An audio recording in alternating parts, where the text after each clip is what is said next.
We are often told that in order to understand the Qur'an, we need to rely on the scholarship of medieval exegetes. But what if the exegetes missed something, were limited in their access to information, or, God forbid, got something wrong? In today's video, we will be taking a look at one such example where the medieval exegetes missed the mark entirely. A topic which has been a mystery for many, including myself, until I encountered the perspective I'm about to share. I'm drawing on the work of Professor Abdulla Galadari, namely Quranic Hermenutics, wherein he proposes a novel reading based upon his intertextual approach. After surveying the academic field for its reception of the passage in question, he moves on to the Islamic medieval tradition and states, traditional Muslim commentators on the Qur'an realized that this claim in the Qur'an is not in accordance to the knowledge they had of the Jewish community around them. Al-Tabari states that perhaps one Jew called Phineas claimed that Ezra is the son of God. In an alternative account by the authority of Ibn Abbas, Al-Tabari and Ibn Kathir relate Ezra's story that God taught him the Torah after it was forgotten, and that people claim that Ezra must be the son of God for receiving the Torah. Nonetheless, this account is not historically found in Jewish literature. Al-Razi adds that there were possibly 3 Jews who came to Muhammad claiming that they cannot believe in him since he does not state that Ezra is the son of God.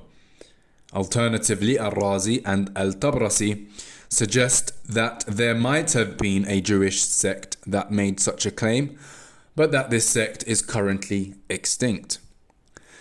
Ibn Hazm suggests that it is the extinct sect of the Sadducees who made this claim that Ezra is the son of God, and that they were from Yemen. Al-Maqdisi narrates that when Christians claim that the Messiah is the son of God, in a challenge, some Jews claim that it is Ezra who holds this title. He notes that Palestinian Jews made such a claim. Salih al-Hashimi even gives this mythical Jewish sect a name, calling them al-Mu'tamaniyya, and goes on to say that Christianity was influenced by them. Nonetheless, why would the Qur'an mention a statement like that about a small Jewish sect, if it ever existed? Having presented both academic and traditionalist interpretations, Professor Galadari proposes his own view as follows. There is yet a possibility that we might have misinterpreted and misunderstood the reading of the term Son of God, Ibn Allah, as mentioned in the Quranic verse. The Quranic verse is trying to explain the meaning of the term, but exegetes might have overlooked it. Using intertextual polysemy might provide us with an alternative interpretation of the term. The term for son, ibn, which is rooted in the term beni and its various morphologies, is found in the opening passages of the book of Ezra in the Bible, but it is not understood in the sense of son. In the first year of Cyrus, king of Persia, in order to fulfill the word of the Lord spoken by Jeremiah, the Lord moved the heart of Cyrus, king of Persia, to make a proclamation throughout his realm and to put it in writing. This is what Cyrus, king of Persia, says. The Lord, the God of heaven, has given me all the kingdoms of the earth, and he has appointed me to build Libanut, a temple for him at Jerusalem in Judah. Any one of his people among you, may his God be with him, and let him go up to Jerusalem in Judah and build wa ibn, the temple of the Lord, the God of Israel, the God who is in Jerusalem. Continuing, the book of Ezra discusses the building of the second temple in Jerusalem.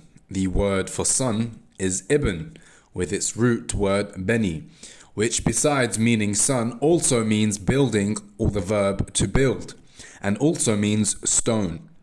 Therefore, the term Son of God, Ibn Allah, may also mean building of God, or more precisely, the temple of God. The Talmud makes use of the wordplay with Beni by stating about children, read not your children, Banayich, but your builders, Bonayich.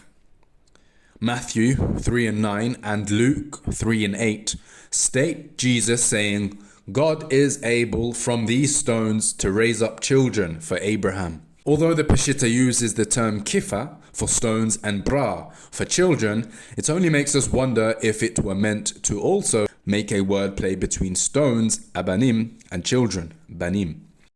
Professor Galadari's analysis is exhaustive, shows medieval exegetes for what they were, humans limited to their time and place. What I cannot seem to get my head around is the insistence on the part of Muslims today in holding onto these medieval interpretations. In writing the notes for this video, I came across an article written by Jonathan Brown, wherein he employs intellectual gymnastics to get around the fact the medieval exegetes got this one wrong, going as far as entertaining the possibility the Quranic verse in question is no longer applicable, given that there are no Jewish groups who subscribe to this belief, instead of reviewing his understanding of the verse in question.